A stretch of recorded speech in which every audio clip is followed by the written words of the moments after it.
युद्ध की शुरुआत अमेरिका इजराइल ने की थी, अब इसे ख़त्म हम करेंगे। ईरानी आर्मी की डोनाल्ड ट्रंप और नेतन्याहू को सीधा चेतावनी। इसी बीच पहली बार खैबर मिसाइल से इजराइल पर ईरान का हमला। नए आर्मी चीफ का भी आया बड़ा बयान।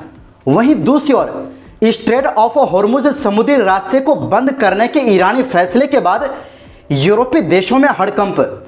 यूरोपीय संघ अधिकारी बोले ऐसा करना होगा खतरनाक। इसी बीच पुतिन से मिले ईरानी विदेश मंत्री।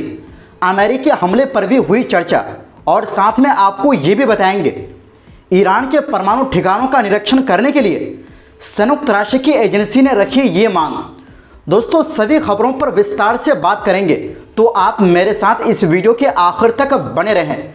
तो बिना समय लेते हुए बात करते हैं खबरों की। दोस्तों ईरान की सेना ने अमेरिका के हमलों का जवाब देने की धमकी दी है। ईरान सैन्य केंद्रीय कमांड ने सोमवार को अमेरिकी राष्ट्रपति डोनाल्ड ट्रंप का नाम लेते हुए कहा कि परमाणु ठिकानों पर हमलों ने युद्ध का मैदान खोल दिया है। आपने शुरुआत की है तो अब भीषण जवाबी कार्रवाई के लिए तैयार रहिए। ईरानी सेना के मेजर जनरल अब्दुल रहीम मौसवी ने भी सख्त शब्दों में अमेरिकी हमलों की निंदा की है। उन्होंने कहा कि अमेरिका ने इजराइल को रोकने के बजाय हमारे ऊपर हमले किए। ऐसा करते हुए अमेरिका ने ईरान को उसके हितों की रक्षा के लिए कोई भी कार्रवाई करने का विकल्प दे दिया है। अमेरिकी हमलों पर रिएक्शन देते हुए ईरानी सेना के प्रवक्ता ने वीडियो जारी किया है। इसमें वो अमेरिकी राष्ट्रपति को गैम्बलर ट्रंप कहकर संबोधित कर रहे हैं। ईरानी सेना के प्रवक्ता ने सीधे ट्रंप को संबोधित करते हुए कहा कि आपने युद्ध को शुरू किया है लेकिन इसे ख़त्म हम करेंगे। प्रवक्ता ने इस वीडियो में अंग्रेजी में अपनी बात कही है। दरअसल अमूमन फारसी में बयान जारी करने वाले ईरानी सेना के इस कदम को सीधे ट्रंप को संदेश देने की कोशिश की तरह देखा जा रहा है। वहीं ईरानी सेना के नए chief major general Amir Hatami ने अमेरिका को करारा जवाब देने की चेतावनी दी है। अमीर हातमी ने कहा, हमने कई बार अमेरिका का सामना किया है। जब भी उन्होंने हम पर हमला करने की कोशिश की है उन्हें मुंहतोड़ जवाब मिला है। हम इस बार भी खुशी के साथ लड़ेंगे। दरअसल हातमी को हाल ही में ईरानी सेना के नए चीफ मेजर जनरल के पद पर नियुक्त किया गया है। ईरानी सेना ने अमेरिकी हमलों को उकसावे वाला बताते हुए जवाबी हमले की कसम खाई है। ईरानी सेना की यह टिप्पणी ईरान के 3 प्रमुख परमाणु प्रतिष्ठानों पर अमेरिका के हवाई हमलों के बाद आई है। ट्रंप ने इन हमलों के जरिए तेहरान के परमाणु हथियार निर्माण कार्यक्रम को तबाह कर देने का दावा किया है। इससे पश्चिम एशिया में संघर्ष तेज होने का अंदेशा पैदा हो रहा है। ईरान की ओर से पश्चिम एशिया स्थित अमेरिकी ठिकानों पर हमले का अंदेशा बढ़ रहा है। ईरान के अमेरिकी सैन्य ठिकानों को निशाना बनाने से लड़ाई और ज़्यादा खराब दौर में एंट्री कर सकती है। दोस्तों ईरानी सेना के अलावा देश के सर्वोच्च नेता आयतुल्ला अली खामेनी ने भी इजराइल और अमेरिका को नहीं बख्शने की बात कही है। ईरान के राष्ट्रपति मसूद पेजेश्कियान ने अमेरिकी हमलों की निंदा करते हुए कहा है कि इसका जवाब ज़रूर दिया जाएगा। उन्होंने कहा कि यह 4 दशकों में ईरान के खिलाफ सबसे गंभीर पश्चिमी सैन्य कार्रवाई है।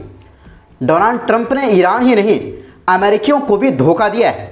ईरानी विदेश मंत्री ने भी इसे अंतर्राष्ट्रीय कानून का उल्लंघन बताया है और संयुक्त राष्ट्र में ईरानी राजदूत ने इजराइल और अमेरिका पर कूटनीति को तबाह करने का आरोप लगाया है। यही नहीं, उन्होंने ये भी कहा, हम कोई परमाणु बम नहीं बना रहे हैं। ये आरोप पूरी तरह गलत है। वहीं ईरान की IRGC ने इजराइल के खिलाफ जवाबी कार्रवाई के तहत पहली बार मल्टी वॉरहेड खैबर यानी कद्र H बैलिस्टिक मिसाइलों का इस्तेमाल किया है, जिसकी जानकारी ईरानी न्यूज़ एजेंसी मेहर न्यूज़ ने दी है। IRGC के मुताबिक ये हमला ऑपरेशन ट्रू प्रोमिस 3 के तहत 21वीं लहर का हिस्सा था, जो सोमवार को अंजाम दिया गया। इस हमले में सॉलिड और लिक्विड फ्यूल वाली बैलिस्टिक मिसाइलों के साथ साथ स्मार्ट ड्रोन का भी इस्तेमाल किया गया। IRGC ने बताया कि हमने पहली बार मल्टी वॉरहेड खैबर मिसाइलें दागी और मिसाइलों की सटीकता और प्रभाव को बढ़ाने के लिए आधुनिक और चौंकाने वाली रणनीतियां अपनाई गई। ये मिसाइलें पूरे इलाकों में उत्तर से दक्षिण तक कई इजरायली ठिकानों पर निशाना बनी।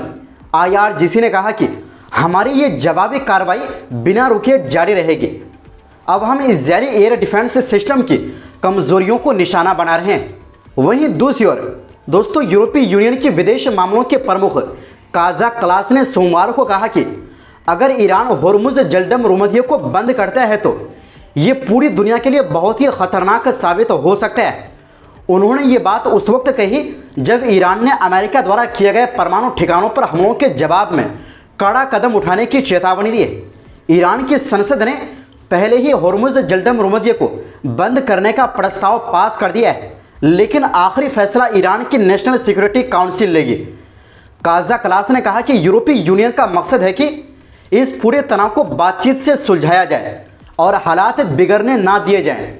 ब्रुसेल्स में हो रही विदेश मंत्रियों की मीटिंग में सभी यूरोपीय देश ईरान और अमेरिका के बीच बढ़ते तनाव पर बातचीत कर रहे हैं और एक शांतिपूर्ण हल की तलाश कर रहे हैं। दरअसल क्लास ने पत्रकारों से साफ कहा, हमें डर है कि हालात और ज़्यादा बिगड़ सकते हैं।